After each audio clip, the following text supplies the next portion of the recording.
como ficou a tabela? Vamos lá. O Botafogo venceu o Palmeiras. E a briga pelo título, assim, eu vou te falar, cara, eu ia falar surpreendente, mas eu nem vou colocar como surpreendente, porque eu achava bem possível isso acontecer. E eu acho que a maioria de vocês achava bem possível. O Botafogo tem dado demonstrações contra adversários mais difíceis, que são nesses jogos que é o que o time mais apresenta um bom futebol, mais consegue performar. Então eu nem vou falar como surpreendente, por incrível que pareça, porque eu achava que era um jogo bem parelho e não duvidava que o Botafogo vencesse. Só que o Botafogo, assim, venceu e venceu bem e abre 3 pontos na reta final. Não tem nada garantido. O próximo jogo do Botafogo é contra o Internacional dentro do Beira-Rio. É um jogo mais difícil que o do Palmeiras, que também é fora de casa, mas é contra o Cruzeiro, que não vem tão bem contra o Inter. Agora, existe a possibilidade do Botafogo, por exemplo, ser campeão na rodada que vem. É uma possibilidade. Se o Botafogo empata com o Inter e o Cruzeiro vence o Palmeiras, o Botafogo vai a 74 pontos e o Palmeiras fica com 70, o Botafogo é campeão na próxima rodada, tá ligado? E o Botafogo é campeão na próxima rodada. Então, existe a possibilidade. Agora, eu acredito que o Palmeiras não vai perder para o Cruzeiro. Acho que ele vai empatar ou ganhar. Nesse cenário, se o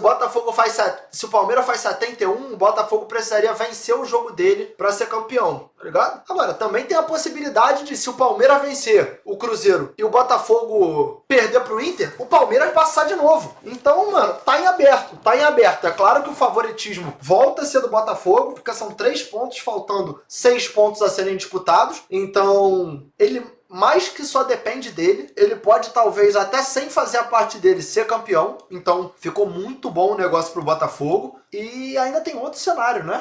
Dependendo de como a situação se encaminhar, o São Paulo pode entregar na última rodada, né? É que o Botafogo vai ser campeão. Se o Botafogo empatar com o Inter, eu acho que ele vai ser campeão. Ele não pode perder aqui, mas se ele fizer um pontinho aqui, acho que ele é campeão. Tem isso ainda, São Paulo brigando por porra nenhuma, já tá na Libertadores do ano que vem, contra o Botafogo no Newton Santos. Mano, vou te falar, se o Botafogo fizer um pontinho contra o Inter fora, claro que é um jogo dificílimo, mas se fizer um pontinho contra o Inter fora, o Botafogo vai ser campeão, mano. Vai ser campeão, ligado? Tô com essa sensação sim, mano. Com essa sensação que se empatar aqui... Enfim, só que também tivemos mais jogos, como, por exemplo, o Fortaleza e o Flamengo, que se enfrentaram os dois com chance de título matematicamente, mas essa chance de título matematicamente não significou muita coisa, porque um empate meio que aniquila qualquer possibilidade, ainda mais numa rodada que o Botafogo fez 3 pontos, numa rodada que o Internacional fez 3 pontos. Então, o Flamengo já fica 10 pontos do líder. O Flamengo já não tem mais matematicamente nenhuma chance. Porque ele tem mais 9 pontos para jogar. Se ele fizer mais 9 pontos, se ele ganhar todos os jogos e fizer mais 9 pontos, ele vai a 72. Já não passa o Botafogo. O Fortaleza ainda tem chance matematicamente, só que o Botafogo teria que perder todos os jogos. O Palmeiras não poderia fazer 4 pontos. O Inter ainda não poderia pontuar mais que o Fortaleza. Então, tipo assim, Flamengo deu adeus, Fortaleza deu adeus, Inter tá muito próximo de dar adeus. Vou falar, deu adeus também, tá entre Botafogo e Palmeiras, cara. Tá entre Botafogo e Palmeiras. Eu só não vou falar que o Inter deu adeus, porque o Inter, se ele ganhar o próximo jogo dele, necessariamente o Botafogo vai ter perdido, porque o próximo jogo do Inter é contra o Botafogo. Então ele iria 68 pontos e o Botafogo ficaria com 73. Mas é muito difícil, tá ligado? É muito difícil.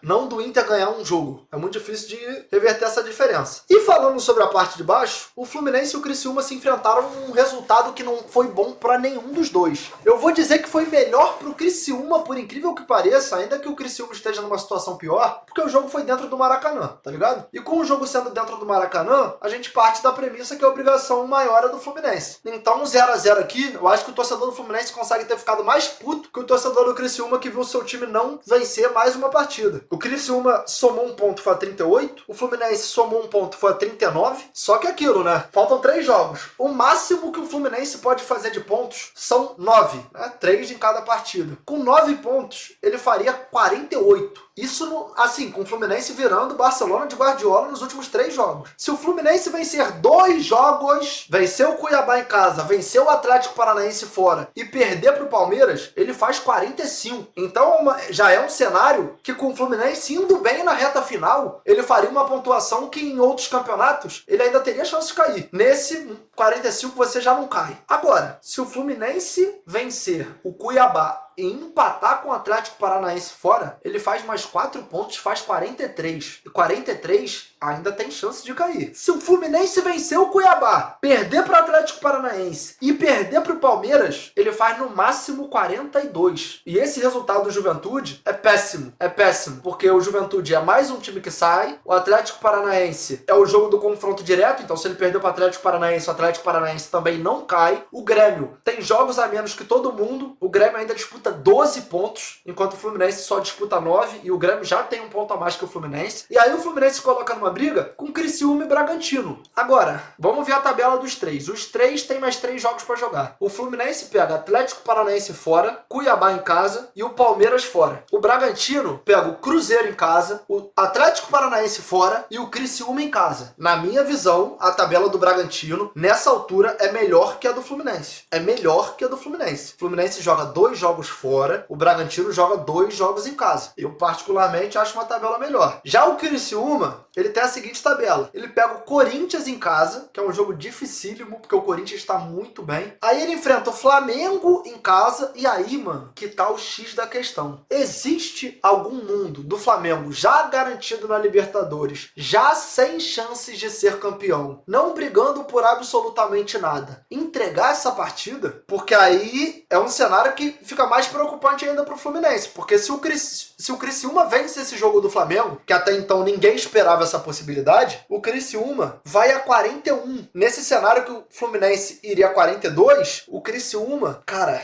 moleque, é uma loucura, cara. O bagulho é que aqui não tem como os dois pontuarem, né? Mas o Criciúma também tem uma tabela... Ah, mano, eu não sei, viado. É que eu acho difícil o Flamengo entregar. Conhecendo o Felipe Luiz, eu acho difícil o Flamengo entregar. E aqui, pô, de certo, um dos dois não vai pontuar, entendeu? Agora, que vai ter emoção, tá ligado? Que vai ter emoção, entendeu? Que vai ter emoção, vai ter emoção. Qual seria a chance... Se bem que é só um que precisa passar o Fluminense, né? Nesse cenário aqui. Não precisa passar os dois. É só um. E aí, quem vocês acham mais fácil? Bragantino ou Criciúma? Eu acho que o Bragantino por causa dos jogos em casa, mano. Tipo, vamos supor que o Bragantino empata com o Cruzeiro e empata com o Cap, que também não é nenhum absurdo, e vence o Criciúma. Não, aí ele cai. Aí ele cai. Porque ele fica atrás do Fluminense em número de vitórias. Mano. Muito dificilmente o Fluminense vai cair. Mas que o Dezão tá desesperado, tá, né? E é isso que a gente vai ver agora.